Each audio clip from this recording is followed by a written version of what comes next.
नमस्कार, आप देख रहे हैं एमएस टीवी और मैं हूं आपके साथ कंचन। आई नजर डालते हैं बालाघाट की कुछ खास खबरों पर और सबसे पहले बात करते हैं आज की न्यूज हेडलाइंस की। मालुकवा में ठेका श्रमिक की दर्दनाक मौत। 4 दिवसीय सारस गणना पूरी, बालाघाट जिले में देखिए 48 सारस। और वन ग्रामों में पहुंचा विकास, घने जंगलों में बनी सड़कें और हाई लेवल ब्रिज।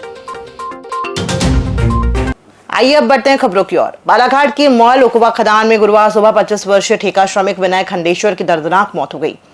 पंप चालू करने के दौरान वो पंखे और बेल्ट की चपेट में आ गया। परिजनों का आरोप है कि विनय की मौके पर ही मौत हो गई थी, लेकिन प्रबंधन ने जानकारी छुपाई और जिला अस्पताल भिजवा दिया। एम्बुलेंस में ऑक्सीजन सिलेंडर भी खाली था। खदान ठेका श्रमिक संगठन ने मॉल प्रबंधन को जिम्मेदार ठहराते हुए दोषियों पर कार्रवाई और उचित मुआवजा और मृतक परिवार को स्थायी नौकरी देने की मांग की है।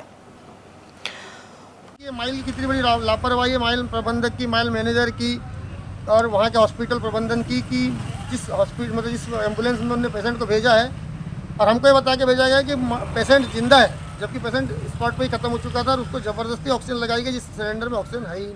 मोबाइल के परमानेंट कर्मचारी है, उनको साथ में वहाँ खड़े रहना था पंप चालू करते समय, लेकिन उनकी लापरवाही के कारण और मैकेनिकल डिपार्ट के एचओडी की लापरवाही के कारण ये घटना घटी है।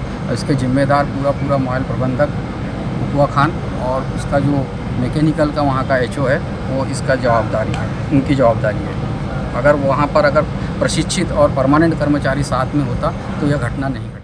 बालाघाट जिले में 4 दिवसीय सारस पक्षी गणना अभियान में 48 सारस दर्ज किए गए। ये कार्य सेवा संस्था, वनमंडल, पुरातत्व परिषद और स्थानीय सारस मित्रों के सहयोग से हुआ। जिले को 60-70 हिस्सों में बांटकर 25 टीमों ने सुबह 5 से 9 बजे तक प्रत्यक्ष अवलोकन किया। गोंदिया में 30 और भंडारा में 4 सारस पाए गए। ये क्षेत्र सारसों के लिए उपयुक्त आवास सिद्ध हो रहा है। सेवा संस्था वर्ष भर इनके आवास व व्यवहार का अध्ययन करती है। संस्था ने सारस संरक्षण के लिए अंतर्राज्यीय सहयोग की जरूरत बताई है। बालाघाट के लौगूर रेंज के घने जंगलों में अब विकास की किरण पहुंची है। मध्य प्रदेश ग्रामीण सड़क विकास प्राधिकरण ने 11.70 करोड़ रुपए की लागत से 5 हाई लेवल ब्रिज और 12.55 करोड़ में 17.42 किलोमीटर सड़क का निर्माण शुरू किया, जिनमें से अधिकतर कार्य पूरे हो चुके हैं। पहले नक्सल गतिविधियों के कारण यह काम करना मुश्किल था, लेकिन प्रशासन के सहयोग से निर्माण संभव हुआ। अब खारा, पोलबत्तूर, लौगूर जैसे वनग्राम मुख्य मार्गों से जुड़ गए हैं। इससे बारिश में नदी पार करने की समस्या खत्म हुई और सामाजिक विकास में भी सुधार हुआ। हमको वैसा तो बहुत सहूलत हो गया है, पुलिया विलिया बन गया। नहीं तो नदी में हम जाते थे तो साले कमर भर, छाता भर, गरों भर पानी नकते थे हम उस समय में। अभी अब सुविधा हो गया है, अब जा सकते हैं। बारिश वारिश में भी मार्केट वार्केट जाना रहा, इधर क्या बोलते हैं तो निकल जाते हैं। पहले छाता भर, गला भर पानी नक करके आना पड़ता था और ज़्यादा ही पूरा आ गया बारिश में तो फिर रहो उधर ही। इसमें अब होता है सुविधा, जो बड़ा नदी है उसमें बन गया है, पुल कंप्लीट हो गया है। अब आने जाने में दिक्कत तो गाड़ी को हमको गाड़ी रखते हैं यहीं पे, ये वाली पुल में पानी इतना नहकते हैं, कहीं इतना अगर ज़्यादा बाढ़ा है तो उधर ही रुक जाते हैं।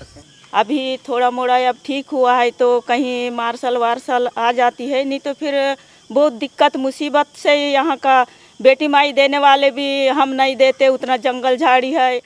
पुल बन गया तो बहुत सहूलत हो गई।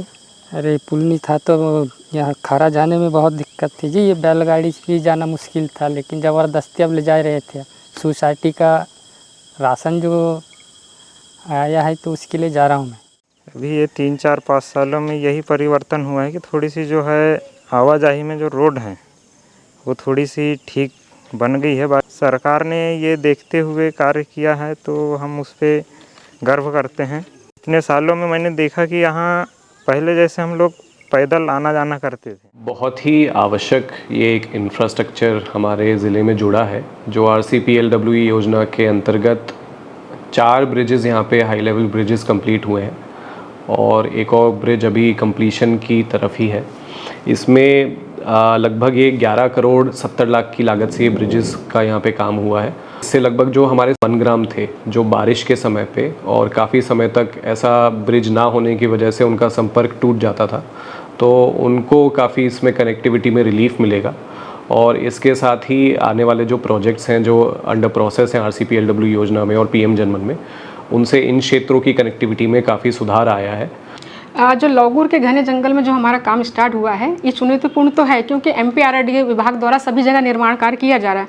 पर जो नक्सलाइट क्षेत्र है परसवाड़ा का लौगुर के घने जंगल, एक तो वहाँ बहुत डेंस फॉरेस्ट है और दूसरा कि नक्सलाइट होने के कारण जब हमने इस काम की NIT लगाई, टेंडर लगाया गया, तो संविदाकार लोग तैयार नहीं हो रहे थे। तो फिर MPRDA द्वारा उनको सुरक्षा प्रदान करने एवं प्रशासन के सहयोग का आश्वासन दिया गया कि जो भी अगर किसी प्रकार की घटना दुर्घटना होती तो हम आपका पूर्ण रूप से सहयोग करेंगे।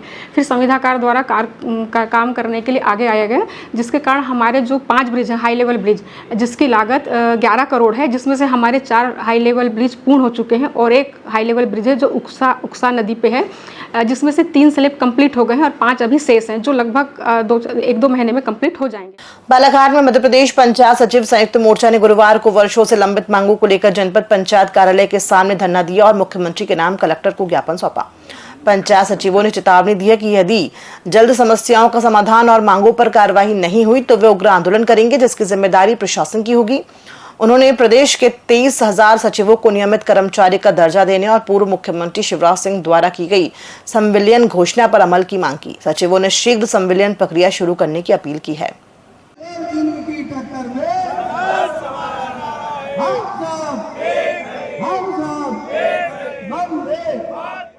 हमारी जो कुछ भी मांगे हैं उन मांगों का हम माननीय मुख्यमंत्री को आज कलेक्टर महोदय और मुख्य कार्यपालन अधिकारी जिला पंचायत इनके माध्यम से हम ज्ञापन सौंपेंगे और अपनी मांगों को मनवाने के लिए हम माननीय प्रदेश के मुख्यमंत्री जी को और भी स्थानीय मांगे हैं, स्थानीय मांगों का भी हम लोग माननीय कलेक्टर महोदय को ज्ञापन सौंपेंगे कि वो हमारी स्थानीय मांगों पर ध्यान दें।